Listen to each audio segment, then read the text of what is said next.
Hello friends, तो आज मैं आपको बताऊंगी एक बहुत ही फेमस पोयम जो कि सरोजनी नायडू द्वारा लिखी गई है, जिसे यूनिवर्सिटी और बहुत सारे कोर्सों में देखा जा सकता है। तो द बैंगल सेलर, जो पोयम की टाइटल है वो है the bangle sellers. The bangle sellers मतलब चूड़ी बेचने वाले। और इस पोयम को लिखने का जो मेन मोटो था सरोजनी नायडू का, वो था वुमेन की स्टेजेस को। उन्होंने अपनी इस स्टोरी में वुमेन की 3 स्टेजेस को बताया है। पहली, जब वो किसी की बेटी होती है, डॉटर। सेकंड स्टेज, जब वो किसी की वाइफ होती है। थर्ड, जब वो किसी की मदर होती है। और इन्हीं 3 स्टेजेस को उन्होंने बैंगल्स के जो कलर होते हैं उससे कंपेयर किया है। बैंगल्स के कलर से इन्होंने उन 3 स्टेजेस को कंपेयर किया है। चलिए तो हम देखते हैं फर्स्ट स्टैंजा। तो फर्स्ट स्टैंजा में bangle sellers are we who wear are shining loads to the temple fair. वो कहती हैं कि हम बैंगल सेलर्स हैं। हु वियर, वियर मतलब होता है यहाँ पे कैरी, जो कैरी करके ले जाते हैं चमचमाते हुए गट्ठे मेले के मंदिर के पास जो मेला होता है, तो वहाँ पर वो क्या करते हैं, चमचमाते हुए गट्ठे को ले जाते हैं। Who will buy these delighted bright rainbow tinted circles of light. यहाँ सर्कल्स ऑफ लाइट का मतलब है चूड़ियों से लिया गया, बैंगल से। वो कहते हैं कौन इन चमचमाती हुई और रेनबो के कलर्स जैसी चूड़ियों को खरीदेगा। Lustrous tokens of radiant life. Lustrous यानी होता है चमकदार, टोकन्स यानी प्रतीक, रेडियंट लाइफ यानी खुशनुमा ज़िंदगी, जो एक खुशनुमा ज़िंदगी का प्रतीक होती है। For happy daughters and happy wives, एक हैप्पी डॉटर्स के लिए और हैप्पी वाइफ के लिए। तो बेसिकली इस स्टैंजा में हमें वो वुमेन की फर्स्ट स्टेज के बारे में हमें बताती हैं। अब हमें वो सेकंड स्टैंजा में बताते हैं। Some are made for maiden wrist. कुछ चूड़ियाँ जो कि कुंवारी लड़कियों की कलाई के लिए बनाई जाती हैं। रिस्ट यानी होता है कलाई। Silver and blue as the mountain mist. कैसी होती है, सिल्वर और ब्लू कलर की उन पर परत चढ़ी होती है उन चूड़ियों पर। Some are flushed like the words the dream. और अब क्या होता है, अब जो कुंवारी लड़कियां होती हैं वो क्या करती हैं, अपने फ्यूचर ड्रीम देखने लगती हैं। अब वह अपने ड्रीम, उनके पास एक एक ड्रीम होता है, सबका अपना अपना अलग ड्रीम होता है। On the tranquil brow of a woodland stream. और उस ड्रीम के लिए जो फैमिली होती है उनकी, वो क्या करती है, उन्हें एक पीसफुल एनवायरनमेंट प्रोवाइड करती है। Some are aglow with the gloom that cleaves. और जो और ऐसे ही चमकते हुए अपने ड्रीम को अचीव करते हुए वो कैसे लगती हैं, वो चूड़ियाँ कैसे लगती हैं, to the limpid glory of new born leaves.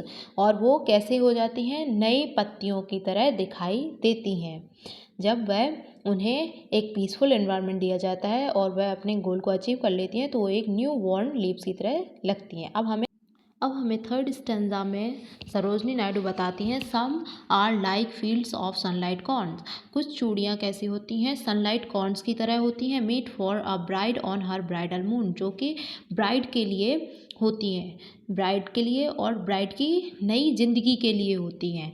हाँ, some like the flame of her marriage fire. और जो वो चूड़ियाँ होती हैं वो कैसी होती हैं, जो मैरिज की जो आगी होती है, जो शादी में जो आगी जलाई जाती है हवन के लिए, उस कलर की वैसी होती है। उनकी जो फ्लेम होती है, फ्लेम यानी ज्योति, उस कलर की होती है। और rich with the huge of her hearts desire.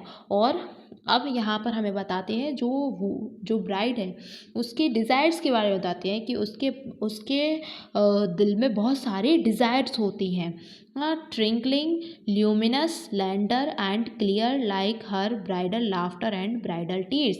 और वो क्या होती हैं, जगमगाती है और प्रकाशमान होती है।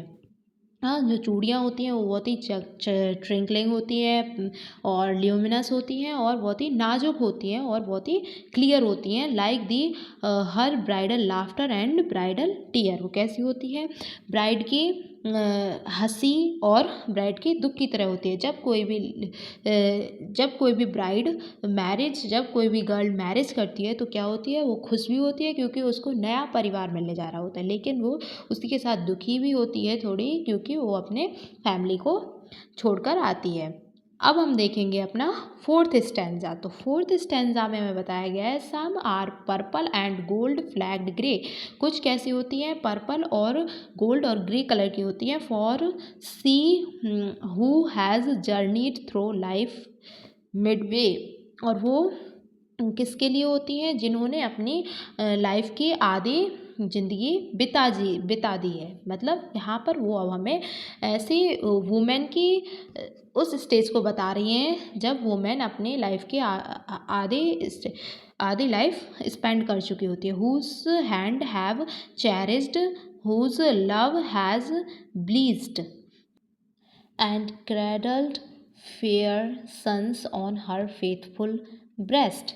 अब वो हमें 2 लाइन से बताते हैं वुमेन क्या होती है, मदर का रोल प्ले करती है। तो वो बताती हैं कि जो वुमेन है वो क्या करती है, अपने हस्बैंड और अपने फैमिली और अपने बेटे को गले से लगाती है, छाती से लगाती है और उसे प्यार करती है और अपनी फैमिली की केयर करती है। And survive her house hold in fruitful pride, और अपने जो हाउस होल्ड यानी घर का जो काम होता है उसको करती है और उसे एक प्राइड की तरह करती है।